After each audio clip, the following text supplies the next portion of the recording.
Assalamualaikum warahmatullahi wabarakatuh. Selamat pagi anak-anak semua. Bagaimana kabarnya hari ini? Semoga sehat selalu ya. Kita harus tetap jaga kebersihan dan kesehatannya masing-masing. Oke, sebelumnya kita kan sudah membahas mengenai jaringan hewan dan juga organ dan sistem organ. Nah, pada pembelajaran kali ini kita akan membahas mengenai sel punca, tumor, dan kanker. Nah, sebelum memasuki materi, Ibu ingin menjelaskan terlebih dahulu tujuan pembelajaran biologi hari ini. Yang pertama itu adalah untuk menjelaskan konsep dan karakteristik dari sel punca. Yang kedua, menentukan jenis-jenis dan transplantasi sel punca. Yang ketiga, menjelaskan konsep mengenai tumor dan kanker. Dan yang terakhir, menentukan faktor penyebab tumor dan kanker. Apa itu sel punca? Sebelumnya kan kita sudah membahas mengenai jaringan hewan, yaitu sekumpulan sel yang sama dan memiliki fungsi yang sama pula.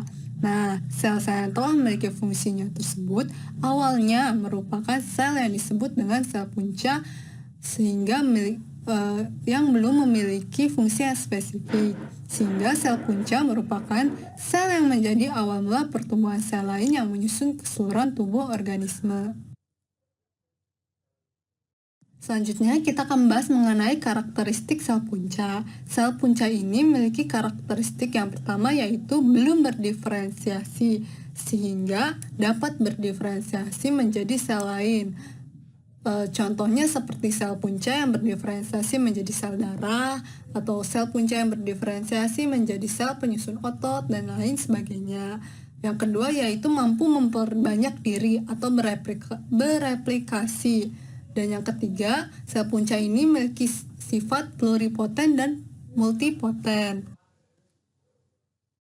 Selanjutnya kita akan membahas mengenai sifat dari sel-sel punca, yakni ada sifat pluripoten dan sifat multipoten.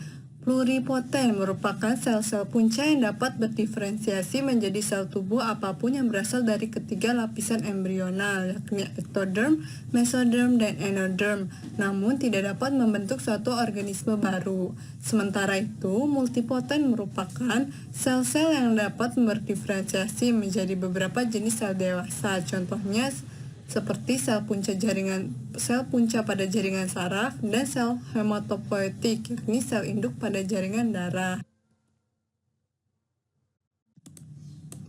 Selanjutnya, kita akan membahas mengenai fungsi sel punca. Sel punca ini sangat berperan dalam perbaikan sel-sel yang telah rusak demi kelangsungan hidup organisme.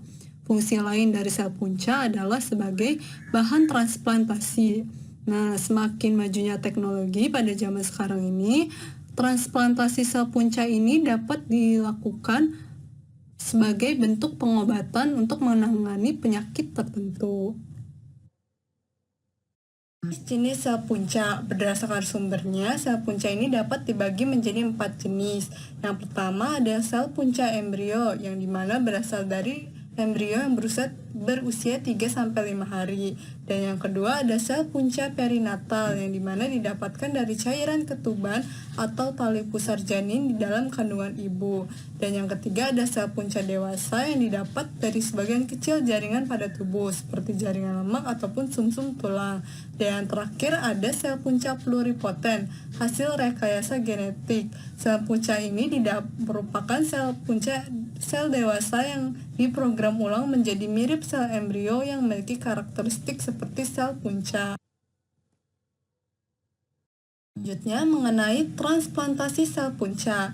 Transplantasi sel punca ini dapat dibagi menjadi 3 macam jenis. Yang pertama ada transplantasi autologus, yang dimana transplantasi ini menggunakan sel punca yang berasal dari pasien sendiri yang dikumpulkan sebelum pemberian kemoterapi pada dosis tinggi. Yang kedua ada transplantasi alogenik, yang dimana transplantasi ini menggunakan sel punca dari donor yang cocok, baik dengan hubungan keluarga ataupun tanpa hubungan keluarga. Dan yang terakhir ada transplantasi singenik, di mana transplantasi ini menggunakan sel punca dari saudara kembar identik. Contoh terapi dengan sel punca, salah satunya adalah terapi pengobatan leukemia. Perlu kita ketahui sebelumnya adalah leukemia merupakan kanker yang menginfeksi jaringan sumsum tulang yang membentuk sel darah. Nah, terapi pengobatan menggunakan sel punca pada leukemia ini, pertama, sel punca yang diambil dari darah tepi, sumsum tulang atau darah tali pusar tersebut akan diproses dan dipurifikasi di dalam laboratorium. Setelah pemrosesan selesai, sel punca tersebut akan kemudian ditransplantasikan ke dalam jaringan sumsum tulang pasien, sehingga akan menggantikan sel-sel kanker dengan sel punca yang baru.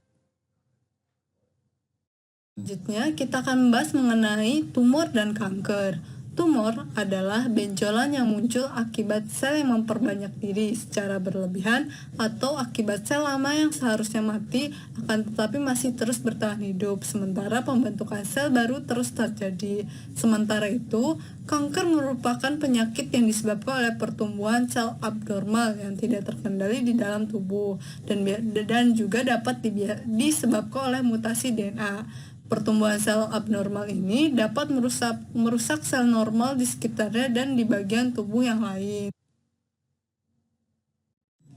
Faktor-faktor penyebab tumor. Yang pertama ada pola makan yang buruk, misalnya terlalu banyak mengkonsumsi makanan berlemak dan obesitas, infeksi virus atau bakteri, misalnya virus hepatitis, konsumsi alkohol yang berlebihan, serta merokok. Dan yang terakhir ada konsumsi obat-obatan imunosupresif. Selanjutnya adalah mengenai faktor-faktor penyebab kanker. Yang pertama ada faktor keturunan atau memang sudah memiliki riwayat penyakit kanker. Yang kedua ada faktor lingkungan seperti terpapar radiasi atau zat kimia. Dan yang ketiga ada faktor virus atau penyakit yang dimana misalnya terinfeksi virus seperti virus hepatitis B, HIV, atau penyakit peradangan dalam jangka waktu yang lama. Dan yang terakhir ada faktor pola hidup yang buruk seperti merokok, obesitas, dan lain sebagainya.